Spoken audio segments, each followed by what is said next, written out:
ನಟ ದರ್ಶನ್ ರೇಣುಕಾಸ್ವಾಮಿ ಕೊಲೆ ಪ್ರಕರಣದಲ್ಲಿ ಜೈಲು ಪಾಲಾಗಿ 3 ತಿಂಗಳುಗಳಾಗಿದೆ.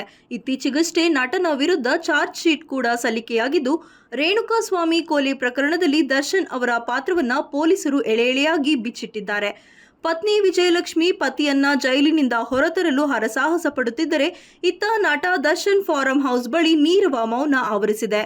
ಮೈಸೂರಿನ ಟಿ ನರಸೀಪುರ ಮುಖ್ಯ ರಸ್ತೆಯ ಮೇಗಳಾಪುರ ಗ್ರಾಮದ ಸಮೀಪದಲ್ಲಿರುವ ದರ್ಶನ್ ಒಡೆತನದ ತೂಗುದೀಪ ಫಾರ್ಮ್ ಹೌಸ್ನಲ್ಲಿ ನಟ ದರ್ಶನ್ ಇಲ್ಲದೆ ಪ್ರಾಣಿ ಪಕ್ಷಿಗಳು ಸೊರಗಿ ಹೋಗಿವೆ. ಪ್ರತಿ ವಾರ ಫಾರ್ಮ್ ಹೌಸ್ಗೆ ಬರುತ್ತಿದ್ದ ನಟ ದರ್ಶನ್ ಪ್ರಾಣಿ ಪಕ್ಷಿಗಳ ಆರೈಕೆಯಲ್ಲಿ ತಮ್ಮನ್ನ ತಾವು ತೊಡಗಿಸಿಕೊಳ್ಳುತ್ತಿದ್ದರು. ಆದರೀಗ ನಟ ದರ್ಶನ್ ಜೈಲು ಪಾಲಾಗಿದ್ದು, ತನ್ನ ಒಡೆಯನನ್ನು ಕಾಣದ ಪ್ರಾಣಿ ಪಕ್ಷಿಗಳು ಸೊರಗಿವೆ. ಇವುಗಳ ಆರೈಕೆಯಲ್ಲಿ ತೊಡಗಿರುವ ಫಾರ್ಮ್ ಹೌಸ್ ಕೆಲಸಗಾರರು ಫಾರ್ಮ್ನ ಪಕ್ಷಿಗಳಿಗೆ ಧಾನ್ಯ ಕೊಟ್ಟು ಸಲಹುತ್ತಿದ್ದಾರೆ.